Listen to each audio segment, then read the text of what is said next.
Bonjour à toutes, bonjour à tous et bienvenue dans cette vidéo. Après macOS, après iPadOS, après watchOS, on s'attaque maintenant à iOS et franchement, il y a du lourd.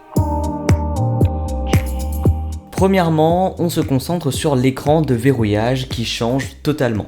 On a la possibilité maintenant de le personnaliser quasiment à 100%. Que ce soit les couleurs, les widgets, le changement de fond d'écran à chaque fois qu'on allume son téléphone, cet écran d'accueil est totalement personnalisable. On peut changer la couleur de l'heure, la couleur de l'écran, les filtres mis, les fonds d'écran qui sont différents en fonction de quand vous allumez votre téléphone. Bref, un écran de verrouillage qui peut totalement être personnalisé. Ensuite, il y a aussi les notifications qui changent et qui cette fois-ci apparaissent en bas de l'écran pour pourquoi pas profiter du magnifique fond d'écran que vous avez créé. Une nouvelle fonctionnalité, les Live Activities, ce sont des notifications en temps réel, donc par exemple le score d'un match qui est en train de se dérouler en temps réel en notification, comme ça vous avez juste à allumer votre téléphone et à regarder le score du match que vous avez raté ou que vous deviez regarder. Enfin, c'est important de parler du focus. À chaque fois qu'on met un mode de travail, un mode temps pour soi, un mode nuit, on pourra, si on le configure bien, changer de fond d'écran,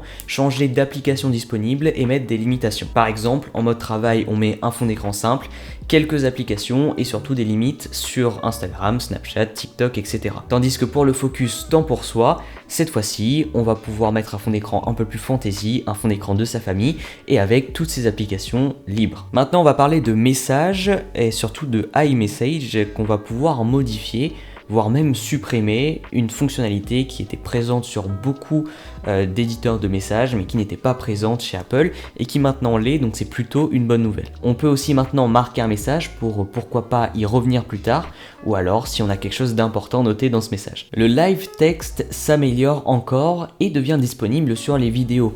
Vous pourrez mettre pause à n'importe quel moment de la vidéo et copier un texte qui est présent dans la vidéo. C'est très pratique, notamment pour des vidéos explicatives que vous avez téléchargées ou que quelqu'un vous a envoyées. On a aussi des informations sur les animaux sur une photo, donc on peut avoir certaines informations. On pourra aussi, si l'animal ou si l'objet est assez détaché du plan, le copier et l'envoyer pourquoi pas à une personne. Apple Pay s'améliore aussi avec Apple Pay Later, c'est payé en plusieurs fois, donc en 4 fois sans frais pour tous nos achats avec Apple Pay. C'est très pratique vu que j'utilise énormément Apple Pay, quasiment que ça en fait. Et pourquoi pas payer en 4 fois sans frais avec Apple. Family Sharing, c'est une bibliothèque photo commune pour vos amis ou votre famille. Toutes les photos s'enregistrent dans le cloud et vous pouvez les alimenter. Si par exemple vous avez des photos familiales et que tout le monde de votre famille a un iPhone, Family Sharing c'est excellent. Tout le monde met dans une bibliothèque, dans une seule et même bibliothèque, qui sera enregistré dans le cloud toutes les photos de la famille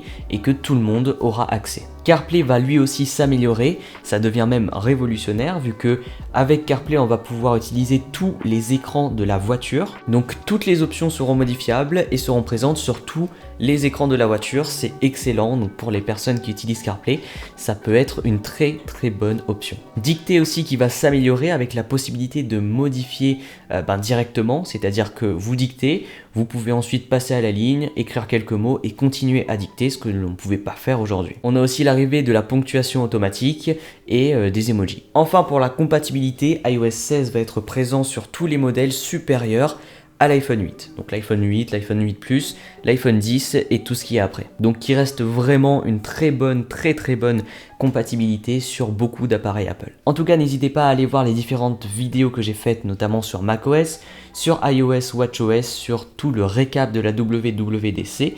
N'hésitez pas aussi à vous abonner, à mettre un commentaire, ça me ferait extrêmement plaisir.